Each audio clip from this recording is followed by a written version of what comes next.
Hello, everyone. My name is Ajahn Nathakan Soikapkeo or Ajahn Nan.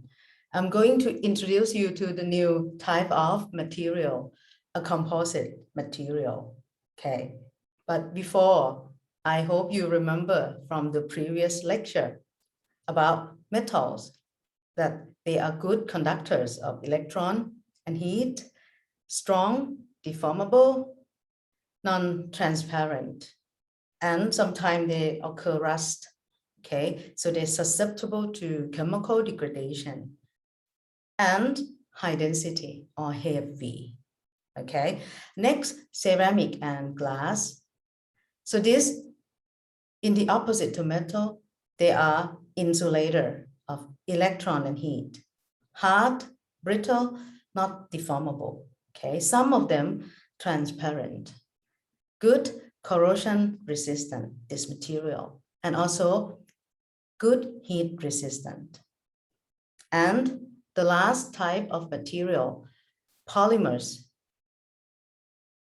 Also, they are insulator of electron and heat, but very flexible, deformable, but low strength. Okay, some of them transparent, also good corrosion resistant, but low resistant to heat and low density or lightweight. So you can see good and bad of each type of material. Okay, but what if we want good properties of each material? How? The answer is to combine them into a composite material, which I am going to talk about. And composite material is combined material, okay, from metal, that could be ferrous metals and alloy, or non-ferrous metal, or from ceramic, glasses, graphite, diamond, or from polymer, like thermoplastic, thermoset, and elastomer, or rubbers. So composite materials can be reinforced plastic, okay, and then metal matrix composite, ceramic matrix composite, sandwich structure, concrete. This is just examples, okay? Right, let's know more about composite material.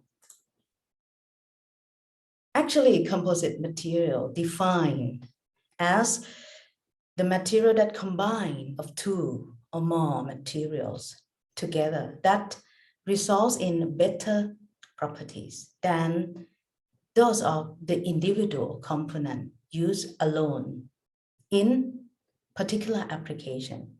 Okay, and the example here could be carbon fiber reinforced composite wheel here on the left-hand side, or this wind turbine in the middle of the sea, huge and tall. They are synthetic composites. And if we picture them, the composite,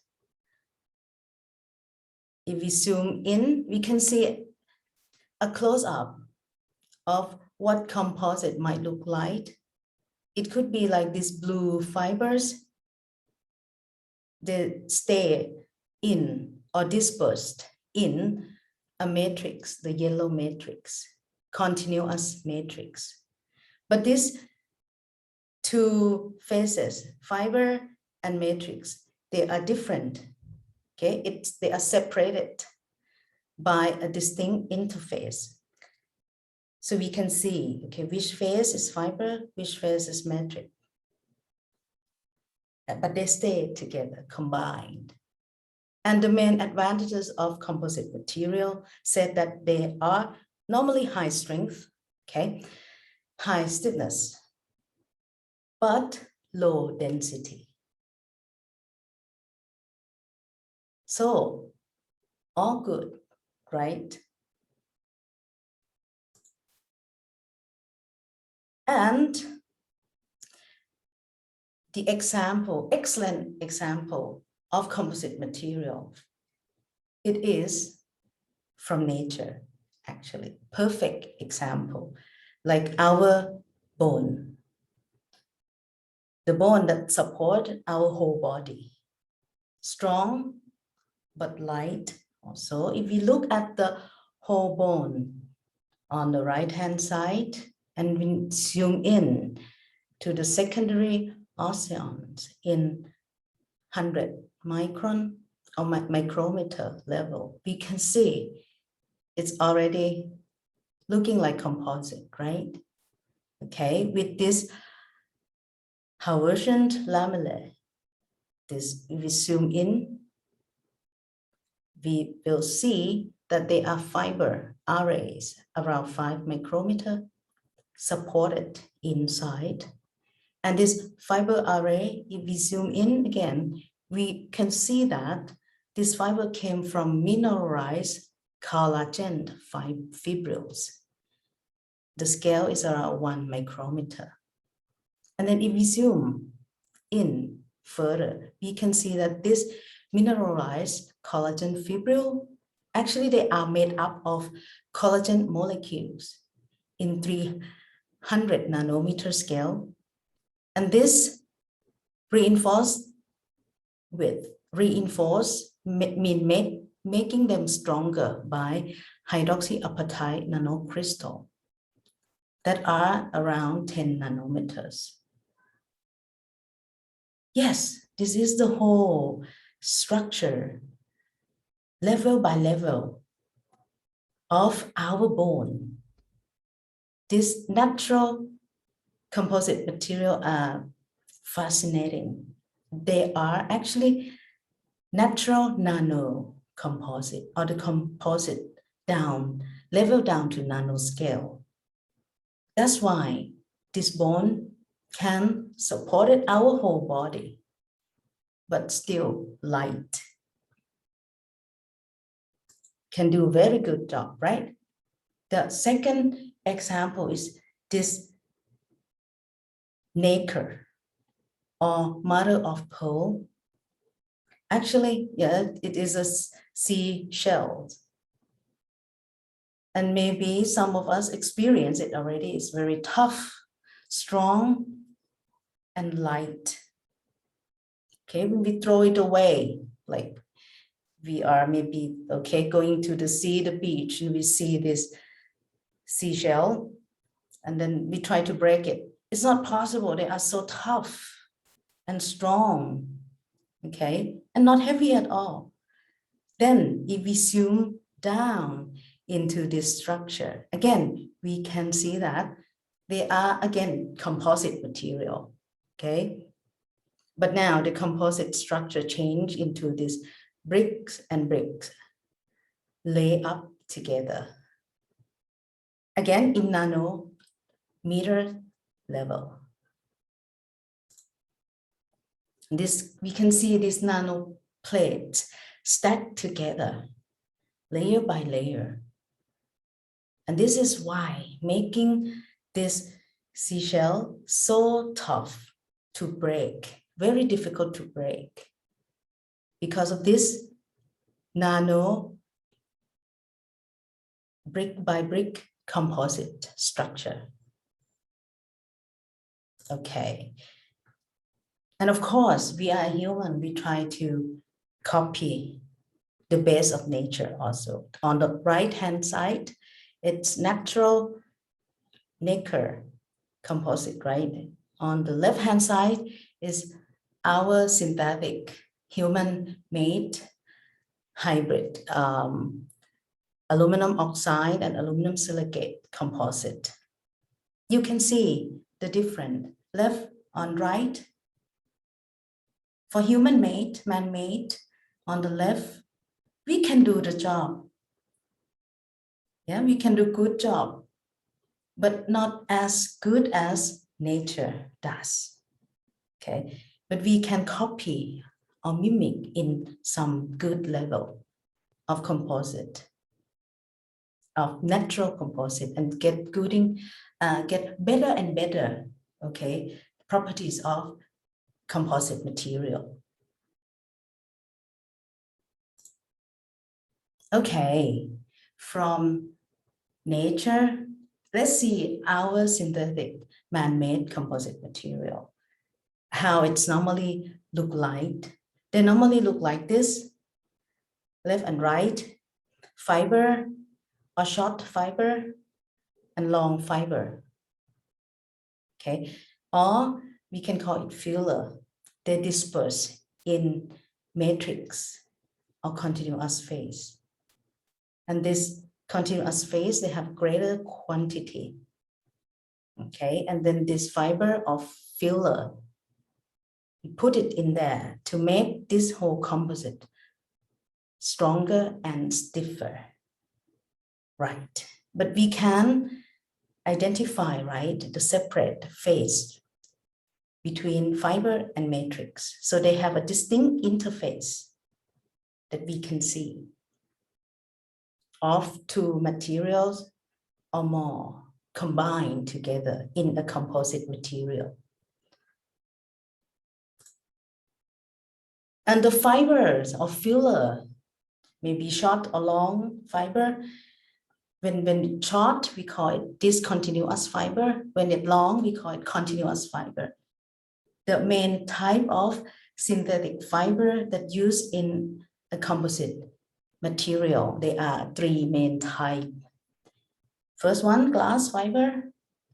Second one, in the middle, carbon fiber. And the third one, ceramic fiber, the yellow one, or Kevlar. Okay, these are three main types of fiber that used in composite industry. If this fiber they make in smaller diameter, they can be greater flexibility and then easier to fabricate them into fabric and then use them in composite materials. All right.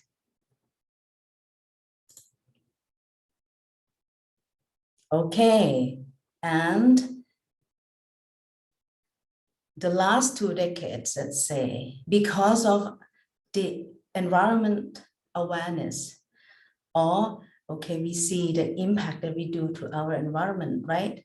Okay, so research and development has been focused more and more on this natural fiber also, green fiber. And this is renewable fiber, right? For example, this wood, jute, flax, hemp, sisal, all this natural fiber becoming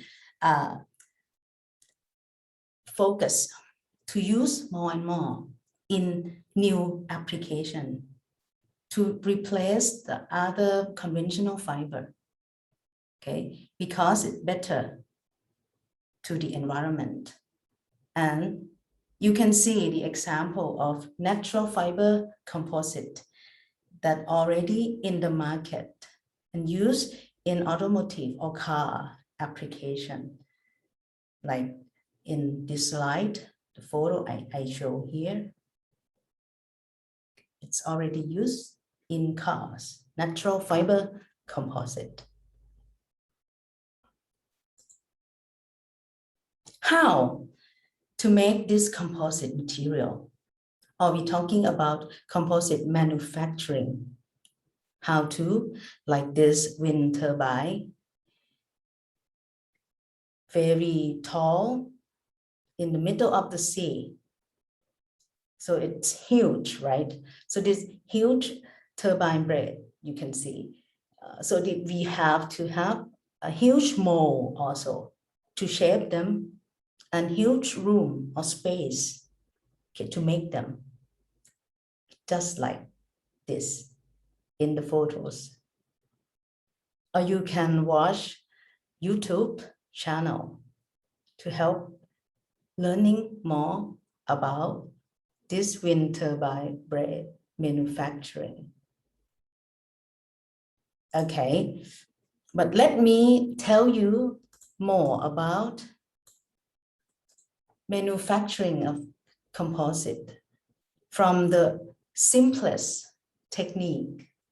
We call it wet lay up or hand lay up. In this technique, resins or later will be a matrix phase. At into fibers. And this fiber can be in form of woven, knitted, stitch, or bond fabric. The fibers already there, resin add in, and then to wet them, the composite maker, they normally use hand roller or brush to help wet them together to make good composite, okay? Like this figures. Okay, and then if the hand layup finished, they will let this composite laminate at maybe room temperature or standard atmospheric conditions fine to let them dry and harden. And then we can have composite material, okay, of matrix or resin and fiber inside. And this is, okay, in the real job, what they do using hand roller to wet the composite. And this hand roller is actually really good help to make the resin distribute to everywhere uniformly. Everywhere the same, and also remove the air pocket or air bubble from fiber or from composite product, because it will be a defect or weak point, not good. Okay, so this hand roller to help distribute resin or matrix and then removing air bubble. That's why this technique we call it hand layup or wet layup. The easiest technique to make composite. And on the right hand side is the example of both body from hand layup technique.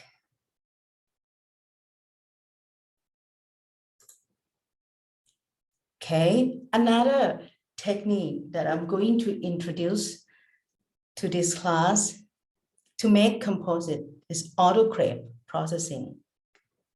This processing actually they are used mainly for aerospace manufacturer.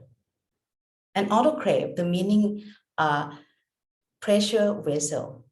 This autoclave is pressure vessel with pressure. Okay, and they use normally for the production of high quality and complex parts. Okay, and it's good for large parts and moderate production quantities, like you can see in the picture. Okay, so large vessel, right? And it can accommodate large parts also. And this autoclave, okay, to process composite. A composite material then has to be bagged and then put it in this autoclave vessel. And then this vessel will provide higher pressure. And then it will give greater compression on this composite material. Higher pressure compared to hand roller, the previous technique, okay? It will have higher pressure because of this autoclave pressure vessel, okay? With this, void elimination or air bubble to get rid of is very effective. So that's why it can provide high quality composite parts with also heating elements to help to make high performance composite part. And you can see here, autoclave operation here consume a lot of energy and also materials as well as labor intensive. So many workers has to work together and also time consuming. Actually, this technique use high energy, material, people, and time. But for intermediate production runs of aerospace industry, normally this is a usual choice, or is the most economical choice for them to produce aerospace components.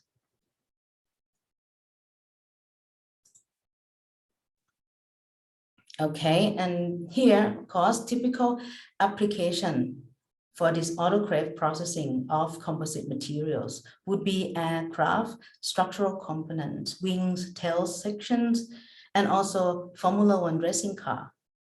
They're also using this technique because they want high performance composite materials. However, one thing is the size of the autoclave, okay? If the part is larger than this autoclave, it's not possible. Okay, so the size of the autoclave is also one limitation.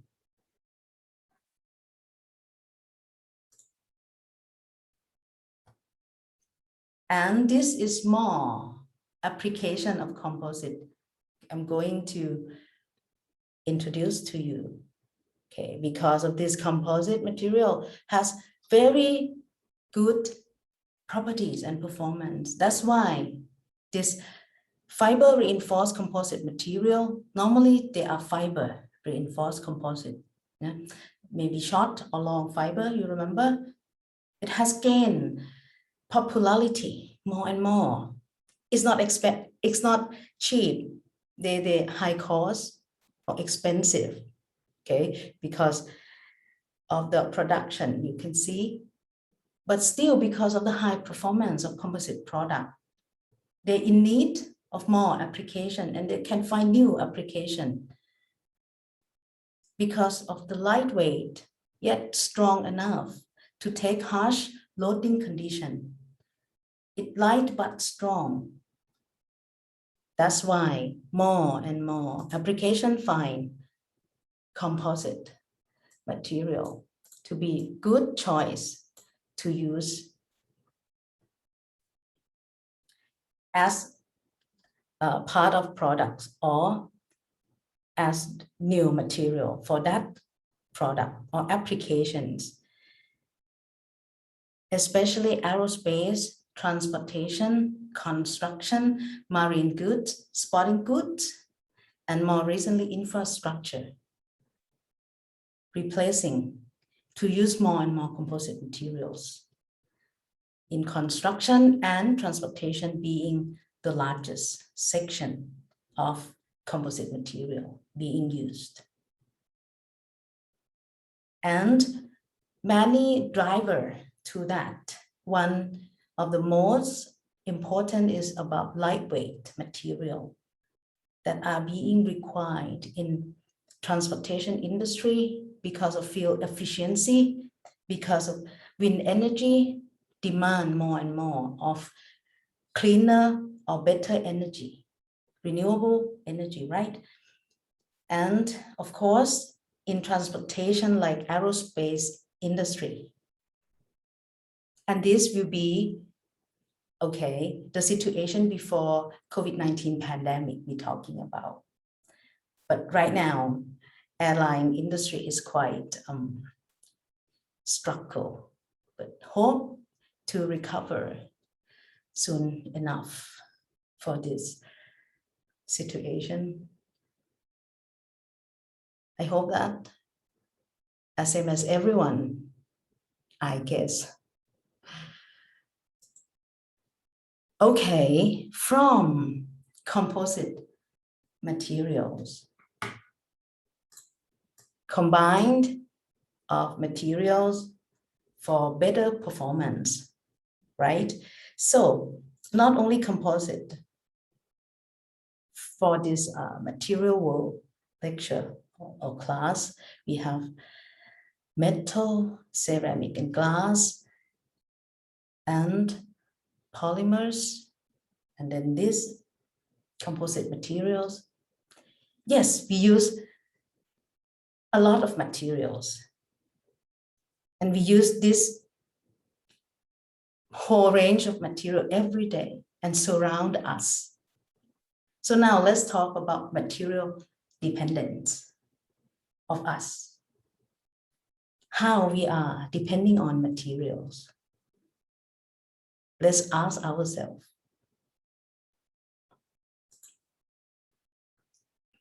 This is the important question right now, because we can see the change of the environment and the planet qualities.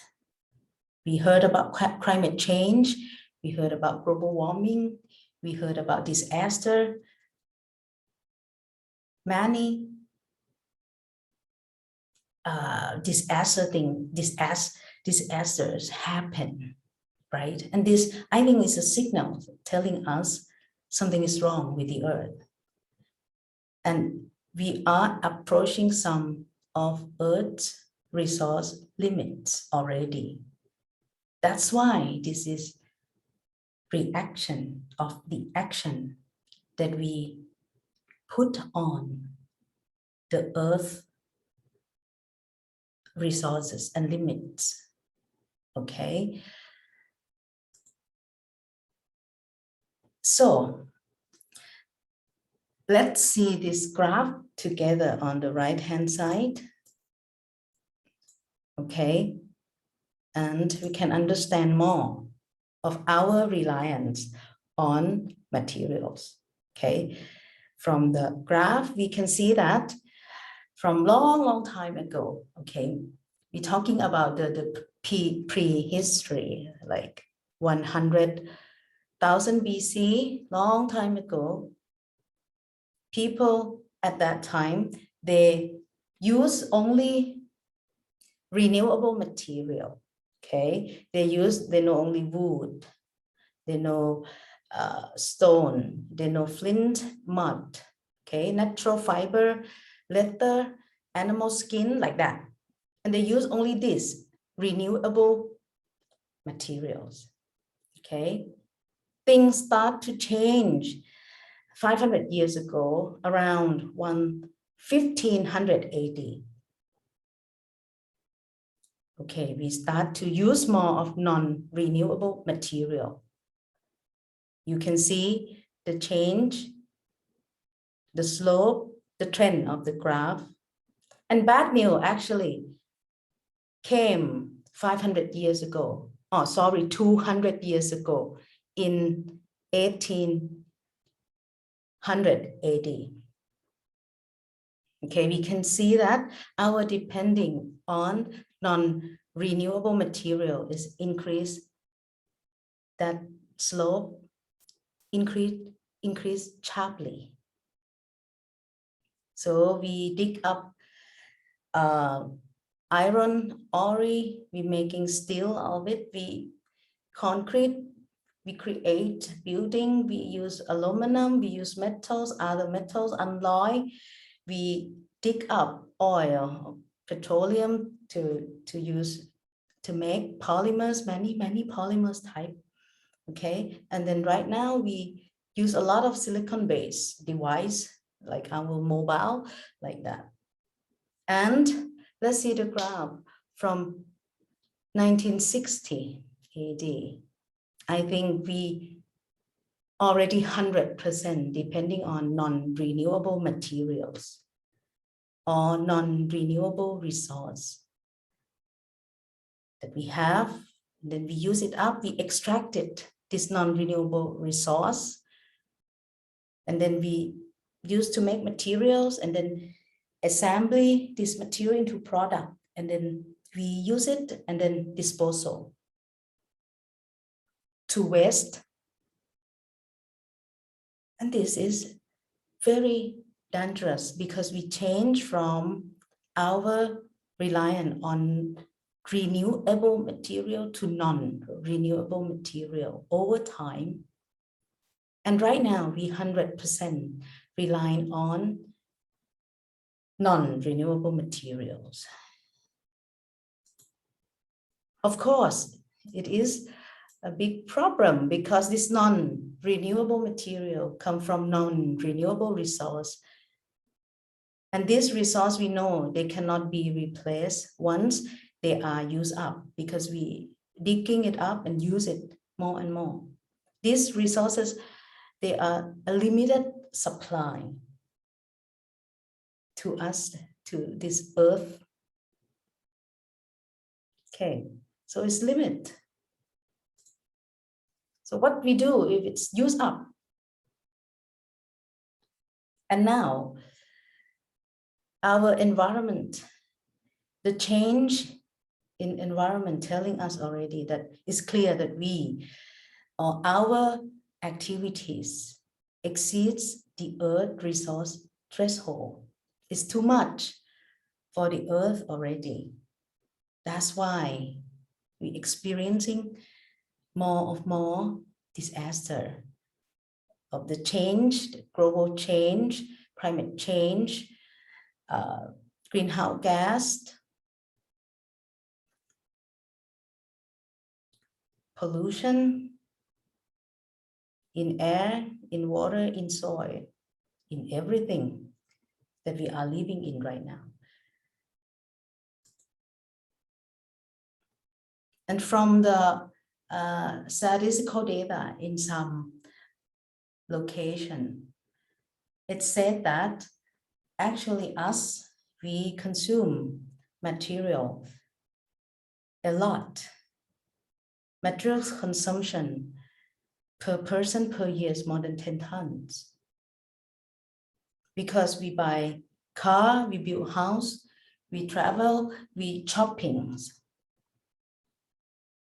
And that all we use up, it's from the earth resources, okay? And non-renewable resources that we extract out, again, and then manufacture into materials, and then assemble into products, and then transport to use when we bind it, and then after that, dispose it or throw it away as a waste to the environment. All of this reduce the quality of the earth and this biosphere. So this is the load that everybody contributed to this one planet Earth.